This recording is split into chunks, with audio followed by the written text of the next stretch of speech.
अब ये ब्रह्मा विष्णु महेश कितने सुखी हैं।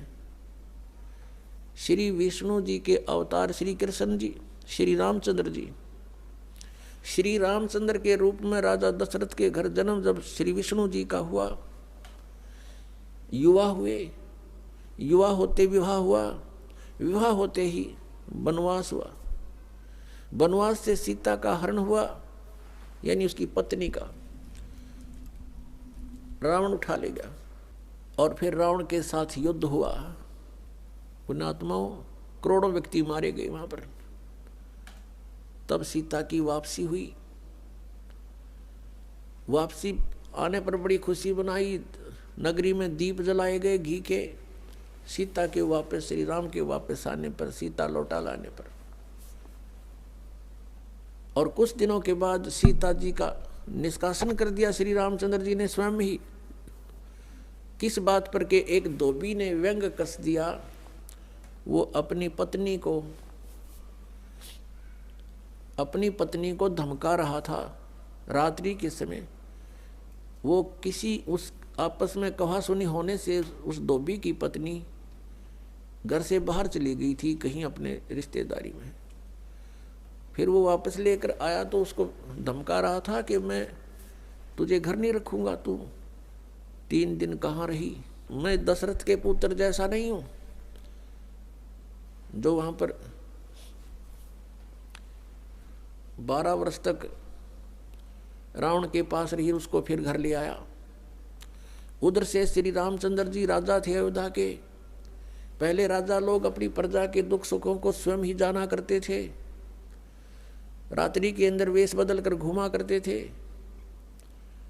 ये बात जब देखा कि किस घर में क्या आवाज आ रही है, वहां खड़ा होकर सुना, तब उसने सुनने को मिला कि मैं उस राजा दशरथ के पुत्र रामचंद्र जैसा नहीं हूं जो रावण के पास उसकी पत्नी रही और उसको घर में रखे हुए है, तो सुबह निकल जाना यहां से। इस बात को सुनकर ही श्री रामचंद्र जी ने सीता जी को निष्कासित कर दिया, निकाल दिया घर से, कि नगरी के लोग मेरे ऊपर व्यंग कस रहे हैं और मैं ये बात नहीं सुन सकता। पुण्यात्माओं, जब सीता जी को रामचंद्र जी लाने लगे रावण का वध करके, लंका का राज्य विभीषण को देकर, तब श्री रामचंद्र जी ने कहा था कि मैं तेरी परीक्षा लूंगा और यदि परीक्षा में सफल होगी तो मैं ले चलूंगा, नहीं तो नहीं ले चलूंगा। मैं तुझे अग्नि में जलाऊंगा, यदि तू अग्नि में जल गई तो समझूं तेरी कि तू कलंकित थी, तू रावण को समर्पित हो चुकी थी, और यदि अग्नि में तू नहीं जली तो मैं निष्कलंक जानूंगा, तब तुझे ले चलूंगा। ऐसा ही किया गया। सीता को अग्नि में बैठा दिया और हजारों की संख्या में दर्शक थे। सीता जी नहीं जली और सब ने कहा कि भगवान निष्कलंक है, माई निष्कलंक है, और इतनी कठोर परीक्षा लेकर के वापस अपने घर लाया था।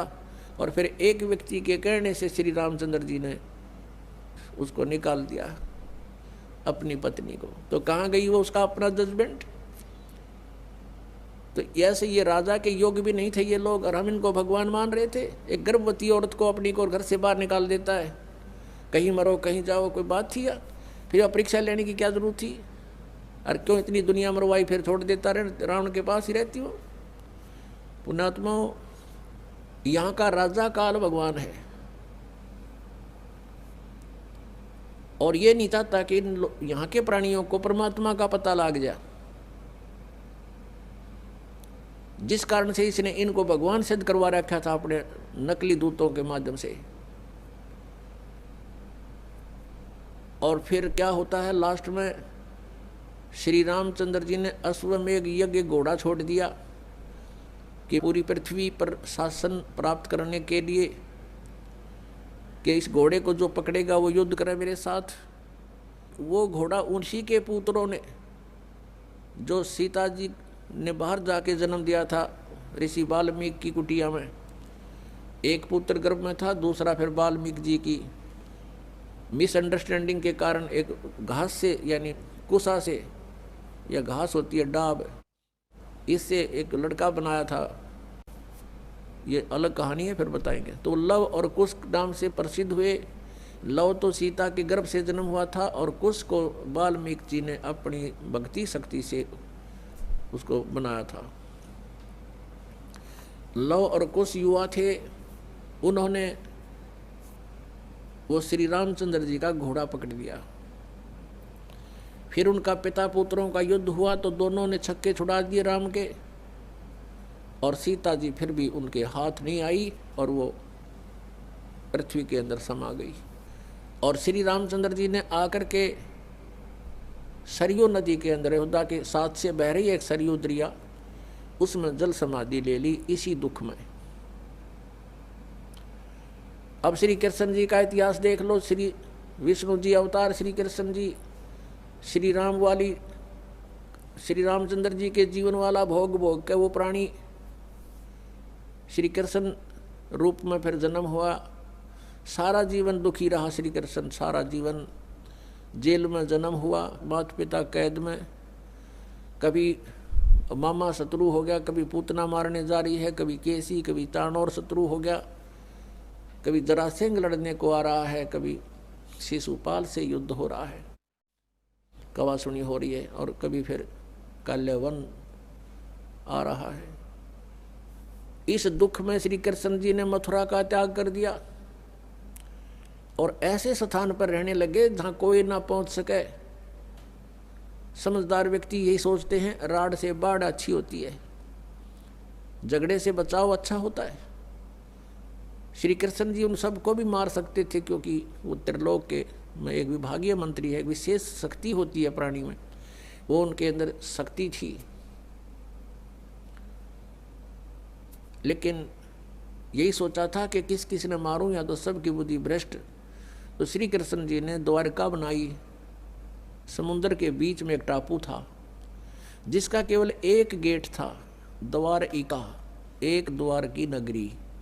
और ये सोच करके वहाँ यदि इतनी दूर, पहले तो कोई आवेगा नहीं, ऐसे स्थान पर जा रहे हम, और वहाँ कोई आ भी गया युद्ध करने तो हम एक ही तरफ से उसका सामना कर सकते हैं, इसलिए एक गेट था उसका, और बाकी 3 समुद्र था 3 तरफ। तो वहाँ श्री कृष्ण जी चले गए, अपना अधिकतर सारा ही जीवन वहाँ व्यतीत किया। यहाँ तो ज़्यादा से ज़्यादा 18 साल के 20 वर्ष के तक यहाँ रहे थे द्वारका में, और बाकी फिर लगभग 200 वर्ष तक जिए थे श्री कृष्ण जी, और बाकी का समय द्वारका में व्यतीत किया था उन्होंने। तो अब ये जो लोग अनजान संत ऋषि, ये गुरु नकली हमें भ्रमित करते हैं कि द्वारका का उस गोवर्धन का की परिक्रमा करनी चाहिए और वृंदावन अवश्य जाना चाहिए, मथुरा में अवश्य जाना चाहिए, वहाँ हमारे भगवान ने लीला की है, उनके चरण कमल टिके हैं, वहाँ घूमा करते थे, स्नान किया करते थे। अरे श्री कृष्ण जी यहाँ तक 20 वर्ष रहे थे मथुरा में, बाकी 180 साल तो वहाँ रहे हैं द्वारका में, और वहाँ का नामो निशान मिट गया उस द्वारका को। इसलिए वहाँ खत्म की द्वारका, समुद्र में डूब गई श्री कृष्ण जी की मृत्यु के बाद, और यादों का विनाश हो गया था, आपस में लड़के मर गए थे, और जो बाकी शेष औरतें बची थी उनको अर्जुन ले आया था, सब खाली हो गई थी द्वारका। उसके बाद वो समुद्र ने डबो दी थी, अंदर चली गई। कारण यही था कि भगवान ने सोचा कि यहाँ आएंगे फिर ये धक्के खान द्वारका में इतनी दूर, इसलिए उसका नामो निशान मिटवा दिया था। अगर आज द्वारका होती तो ये नकली कहते द्वारका में भगवान रहे थे, वहाँ जाया करो, वहाँ बहुत पुण्य होता है। उस द्वारका में तो सत्यानाश होया था, सारे यादों कटका मर गए थे वहाँ पर। आज भी जाते हैं वहाँ बहुत से श्रद्धालु। तो कहने का भाव यह है कि जब तक आत्मज्ञान बिना नर भटके, इस तत्व ज्ञान बिना नर भटके, कदे मथुरा कदे काशी। फिर श्री कृष्ण जी का फिर कैसे अंत हुआ? श्री कृष्ण जी के सामने पूरा यादव कुल आपस में लड़का मर गया, पोते पड़पोते रिश्तेदार सब आपस में कट कर मर गए। और वो सारा सांग देख कर, वो सारा अनर्थ देख कर जब श्री कृष्ण जी की मृत्यु हुई, एक परिवार के सामने एकाध की मृत्यु हो जाती है, उसका कलेजा फट जाता है, रो रो के पागल हो जाता है इंसान। तो पुण्यात्माओं, आज तक हमें सत्यनारायण कथा नहीं मिली थी, और ये सत्य कथा है। सत्यनारायण का अर्थ है सच्चा भगवान, और सच्चे भगवान की सच्ची कहानी, सच्ची कथाएं। तो प्रसंग चल रहा है कि परमात्मा ने बताया कि तुम जब तक जन्म और मृत्यु के अंदर हो, सुख नहीं हो सकता, शांति नहीं हो सकती।